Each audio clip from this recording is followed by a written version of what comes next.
السلام علیکم، سچل نیوز کے ساتھ میں ہوں سائمہ خان۔ سب سے پہلے شامل کریں گے ہیڈ لائنز۔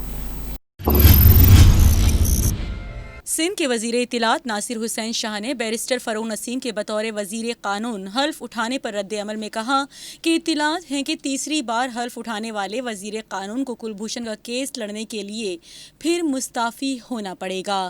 بیرسٹر فروغ نسیم نے ایک بار پھر وفاقی وزیر کے عہدے کا حلف اٹھا لیا ہے اور 2 سالوں میں تیسری بار انہوں نے وزارت کا حلف اٹھایا۔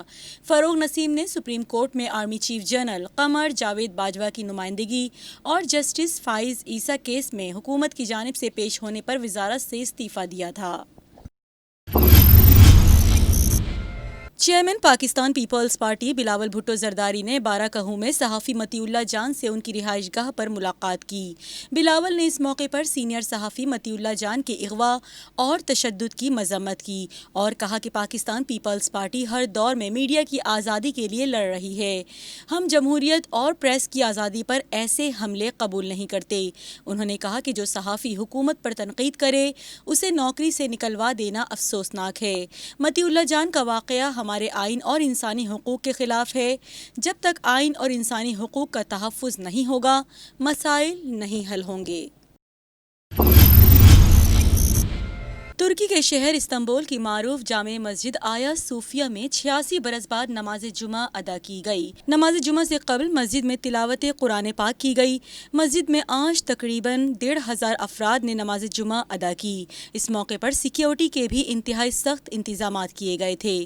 نماز جمعہ کی ادائیگی کے لیے مسجد میں ترک صدر رجب طیب اردوان اور معروف شخصیات سمیت بڑی تعداد میں نمازی موجود تھے۔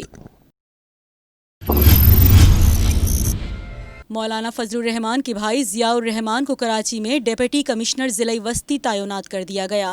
سندھ حکومت نے نوٹیفیکیشن جاری کر دیا جس کے مطابق ضیاء الرحمان کو فرحان غنی کی جگہ ڈی سی سینٹرل تعینات کیا گیا۔ ضیاء الرحمان کا تعلق provincial management service Khyber Pakhtunkhwa سے ہے۔ ضیاء الرحمان کی خدمات سندھ حکومت کے حوالے سے کی گئی تھیں اور انہیں تاحکم ثانی ڈپٹی کمشنر وسطی تعینات کیا گیا ہے۔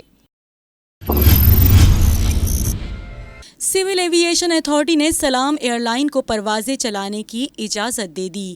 سی اے اے کے مطابق مسقط میں پھنسے پاکستانیوں کو 6 پروازوں کے ذریعے پاکستان لایا جائے گا۔ شیڈول کے مطابق 26 جولائی کو پرواز مسقط سے کراچی، 28 کو مسقط سے سیالکوٹ آئے گی، 29 جولائی کو پرواز مسقط سے ملتان، 30 کو اسلام آباد، 31 کو پشاور اور 2 اگست کو لاہور پہنچے گی۔ سی اے اے کی جانب سے سلام ایئر لائن کو ہدایت کی گئی ہے کہ کورونا ایس او پیز پر عمل کیا جائے اور مسافروں کے سامان کو ایس او پیز کے تحت ڈس انفیکٹ کیا جائے۔ پاکستان میں مقبول online PUBG game بحال ہو گیا جس پر نوجوان سوشل میڈیا پر ٹی وی میزبان اور یوٹیوبر وقار زکا کا شکریہ ادا کر رہے ہیں۔ پی ٹی اے نے 1 جولائی کو پب جی گیم پر عارضی طور پر پابندی عائد کی تھی۔ اس پر پی ٹی اے نے وضاحت دی تھی کہ معاشرے کے مختلف طبقات کی جانب سے online game players PUBG کے خلاف متعدد شکایات کو مد نظر رکھتے ہوئے گیم پر عارضی طور پر پابندی عائد کرنے کا فیصلہ کیا گیا۔ وفاقی وزیر ہوابازی غلام سرور خان نے نیا انکشاف کر دیا۔ پائلٹس کے لائسنس لینے کا غلط طریقہ استعمال کیا گیا جس میں کسی اور کو بٹھا کر امتحانات دیے گئے۔ غلام سرور نے کہا کہ سپریم کورٹ کے از خود نوٹس کے بعد سول ایوییشن نے ڈگریاں خود چیک کرنا شروع کیں۔ بہت سارے پائلٹس کے لائسنس مشکوک تھے جن میں سے کچھ پائلٹس نے مانا کہ ان سے غلطی ہوئی۔